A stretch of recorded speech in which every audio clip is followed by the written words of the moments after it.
people like us.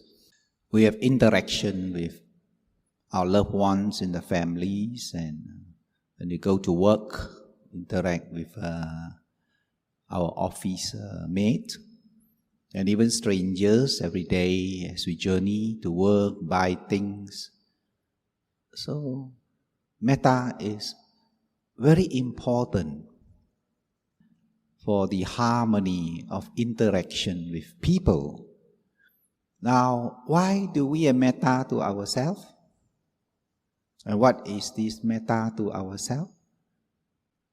Now, when we develop this metta, loving kindness to ourselves, it means that a lot of time we are not really concerned with our mental states, with our mind, with our happiness.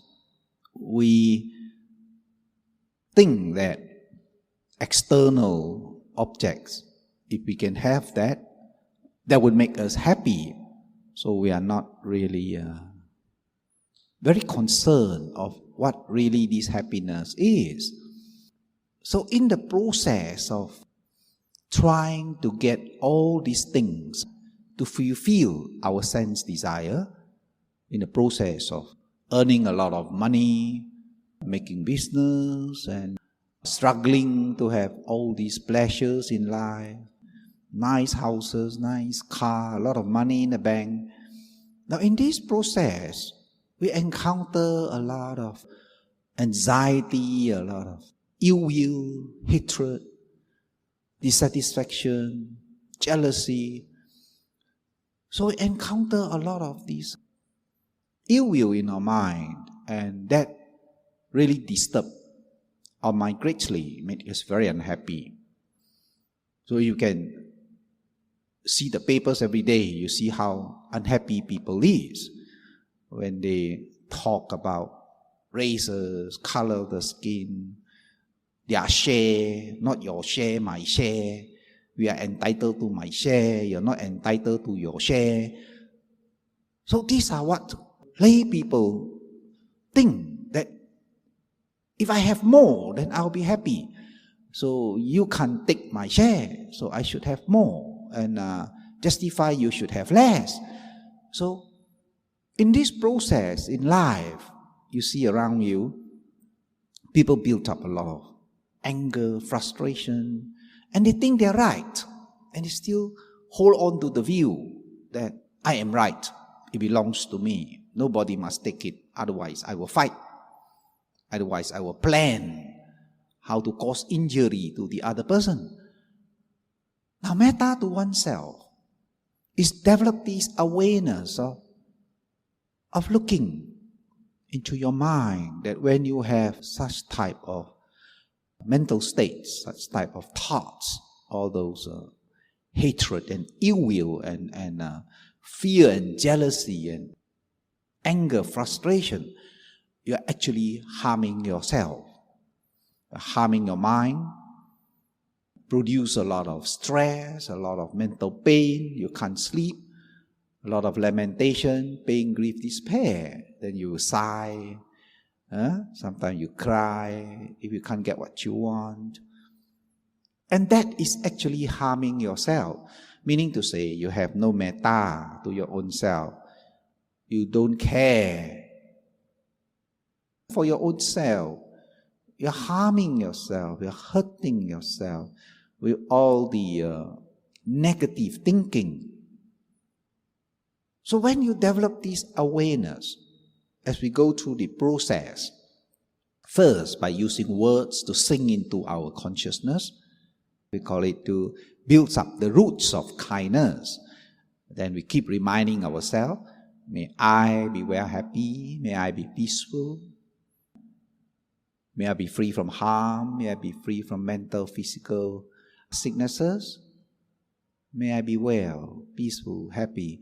Now that is directly in the mind, reminding you that, okay, I'm having a lot of sadness, a lot of ill will, anger, frustration. Okay, Aware, aware, aware. May I be well and happy. May I be well and happy. Now, you put positive thinking, love for yourself. If you love yourself, you won't harm yourself. Don't you think so? When you love somebody, you protect. You never harm. Only when you hate another person that you harm or you cause harm to that person. And our mind is our worst enemy. If it is untrained, if you are not aware, if you do not know how to deal with your mind is your worst enemy. It makes you suffer like nobody can. Makes you cry. Makes you sad for days on end, sometimes months and years. Remorse and regrets. Makes you unhappy. Make your life so sad and miserable. If you're not aware, your mind is your worst enemy. Might harm you like nobody can. Not easy for people to harm us if we protect our mind. If people were to scold us and you say, I'm not going to get angry, you won't get angry. The more you scold, the more you smile. He can't harm you. Because you protect your mind, because you don't care, you don't bother. That is his views, his concept. But without mindfulness, you harm yourself. Then it breeds a lot of discontentment. Fertile soil for all the negative thoughts to grow. And that is mental sickness.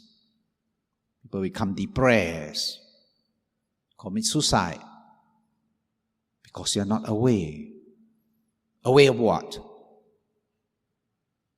Because they are not aware of loving kindness towards themselves, caring towards themselves.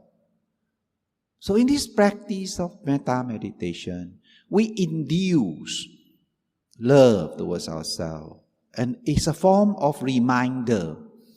The more you put in these thoughts, positive thoughts in your mind, when it becomes strong, then it keeps on arising by itself.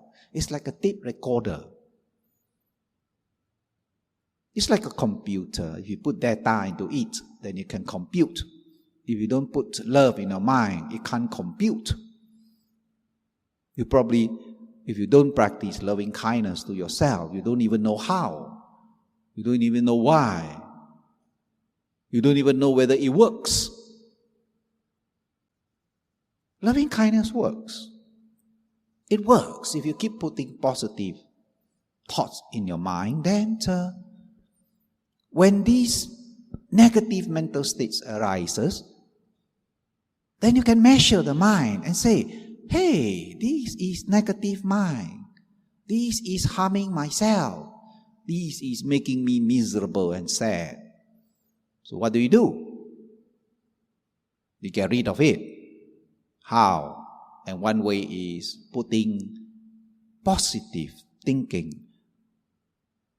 Instead of harming yourself with all those negative thoughts, you put in positive thoughts, like love. And love is very important. This love is different from the attachment type of love, which is a selfish kind of love. This love is universal. It is a giving without asking. It is without borders. It is fantastic. It is sublime. It's very lofty, the mind. It's very high mental states. And sometimes it is called the Brahma mind. If you are born with very strong love in your mind, where it gets into absorption, when you pass away, you'll be born in a very high Brahma world. Brahma Devas. There are 20 levels of Brahma Devas. Love makes your mind peaceful. Makes your mind very peaceful if you love yourself, because you won't harm yourself. So therefore it makes your mind very peaceful, contented. but you have no love for yourself, you keep creating a lot of problem in your mind, then there's no peace. There's no peace. So therefore, to have peace within, to have happiness within, is an essential ingredient. When you spread it around, if you have sadness, you only spread around a lot of sadness. But only when you have a lot of peace and happiness inside your mind, you spread around a lot of happiness.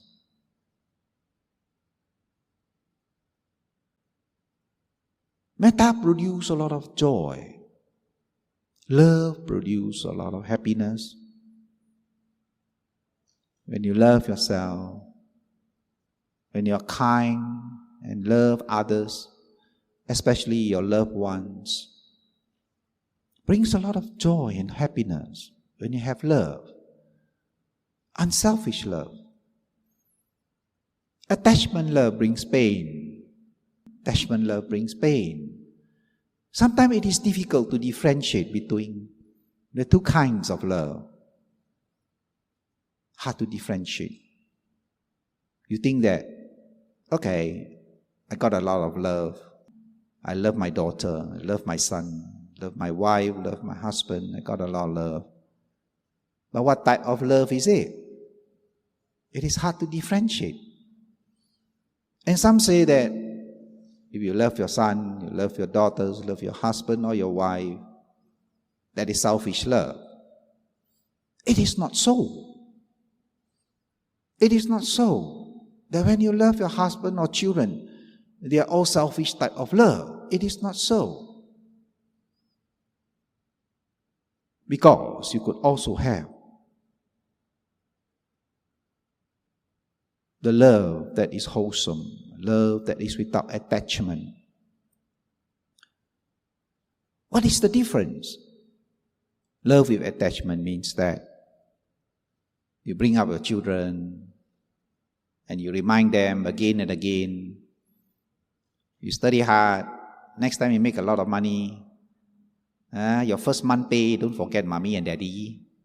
That is called the exchange type of love. That I do something for you, you must do something back for me.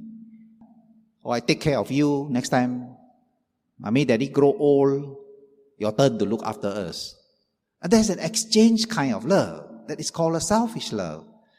And so when you grow old, the children don't look after you, then you lament, and you have a lot of mental suffering. And you say, useless children, I look after them until they grow up so big, give them good education, and now they don't care about me. Then you suffer with discontentment, because it's a selfish type of love. Even though it gives you joy when you love with attachment, but it also gives you a lot of pain if you don't get things in return. Right or not? What happens if you love your children and the children don't love you? You feel very sad and depressed because it is a one-way street. Or you love your husband or your wife, but your wife and husband don't love you. You feel very sad, very unhappy. You cry because it's a one-way street. It is very painful to love someone and not return back the love to you. So you need to differentiate between loving kindness without attachment and the human type of love. You must have more of the giving without asking back. Then there is a lot of harmony in the house. Because that's where our life is. Most of our time is in the house. Sleep in the house, we go out and work, we come back to the house. The house is our castle. And if you don't have love there, then you don't like to come back. Don't you think so? If you go back to an empty house, a house without love, would you like to go back to that house? You feel cold. There's no warmth there. There's no love there. You don't feel happy to go back. You probably say, I'll go and visit my friend. I'll go to the clubhouse, enjoy myself. Or I work overtime and finish off my job, my work. So next morning I don't have to work so hard. Then I can enjoy my morning time. But if there is love and happiness in the house,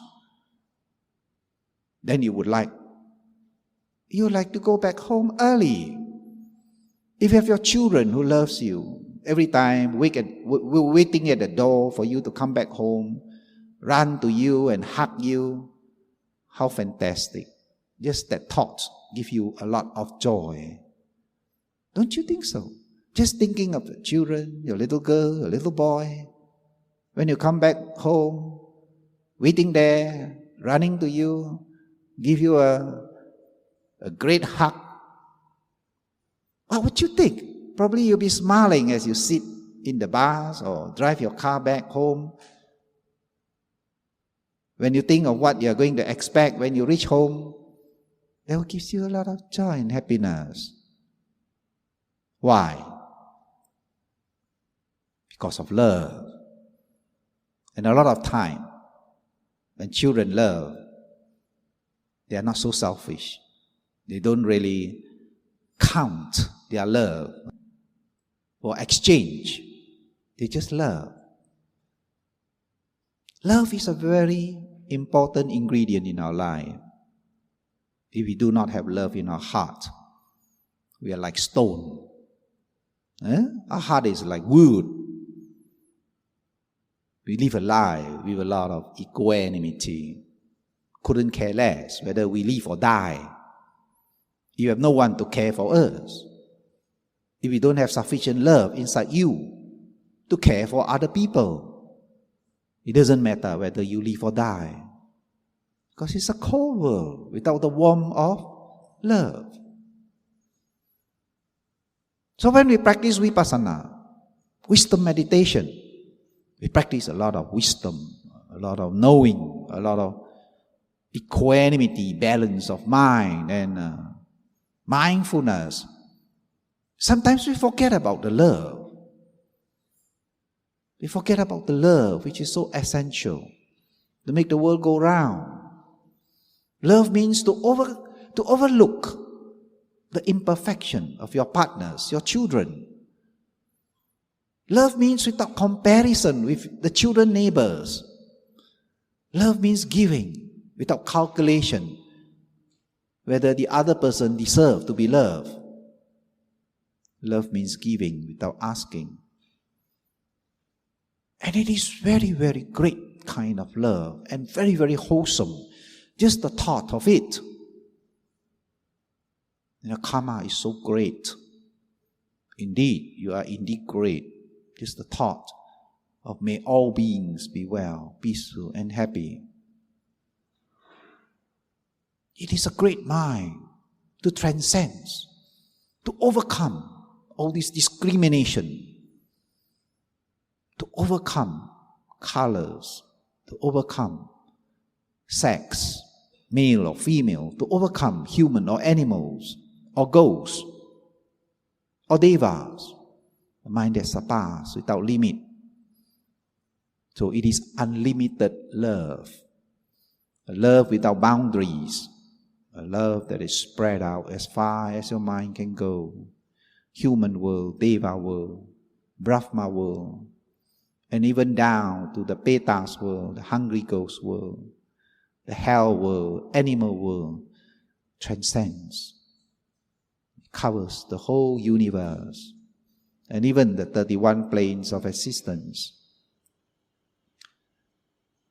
You need to remind yourself, and that is the important aspects of practicing loving kindness. Constantly, early in the morning when you wake up, may I be well, peaceful, happy. May I be well, peaceful, happy. May I be happy. May I be well. May I be peaceful. And your loved ones is very important because we forget. We take our loved one for granted. After some time, after the honeymoon is over, it becomes like a piece of furniture sometimes. Sometimes husband treat the wife like servants. And the wife treats like husband, like every month paycheck. It becomes like a business deal. I do this for you, you do that for me.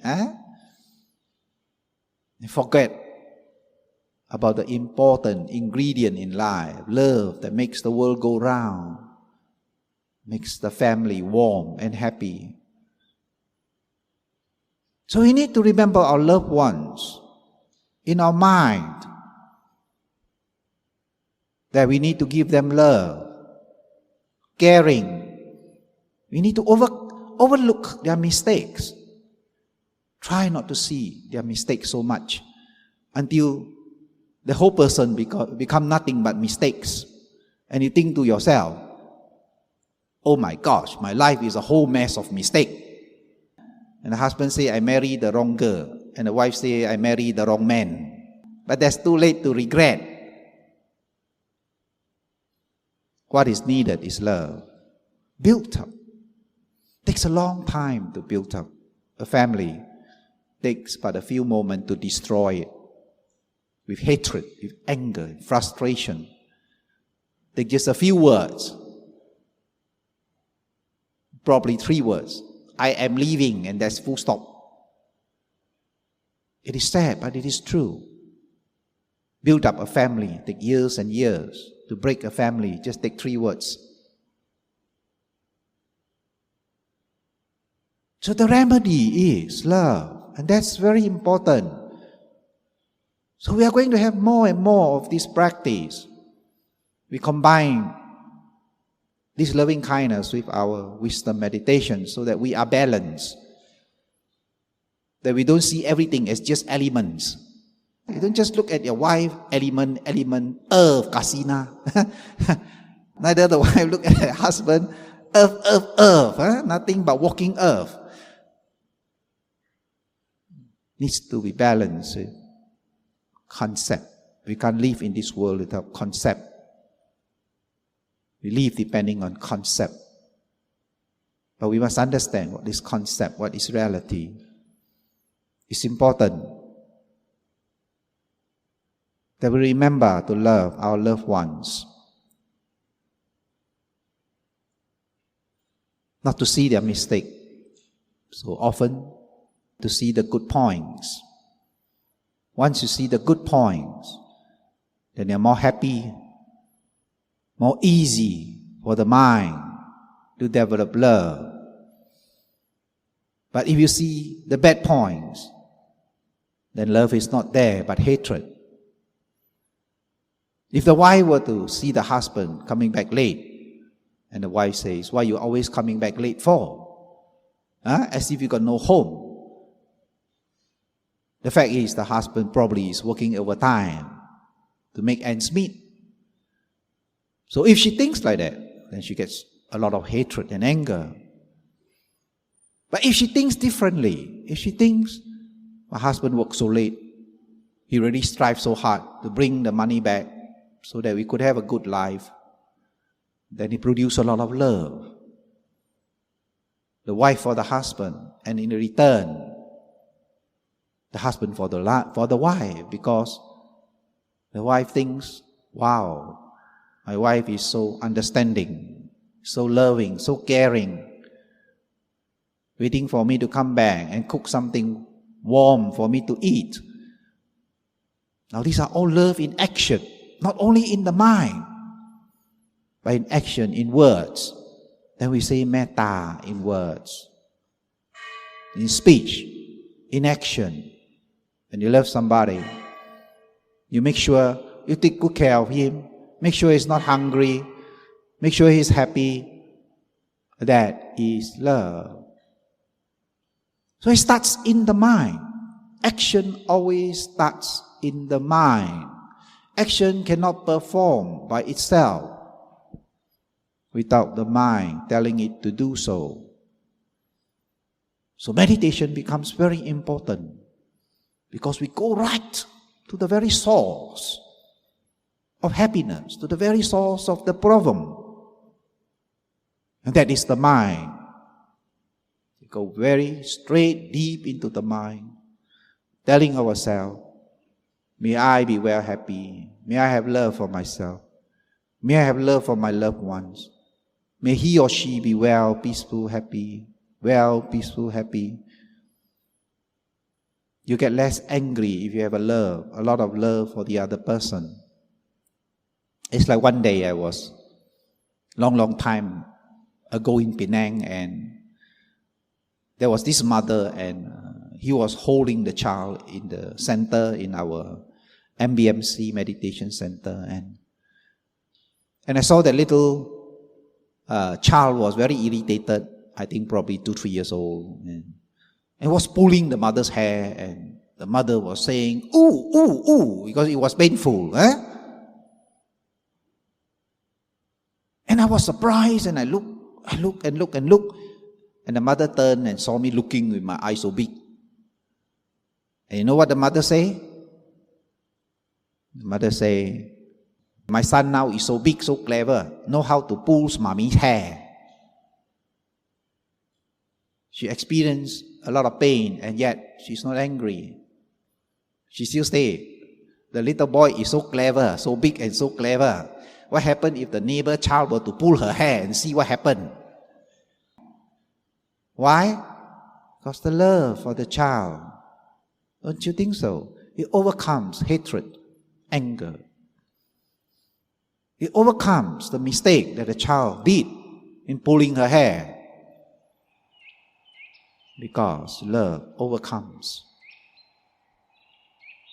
anger.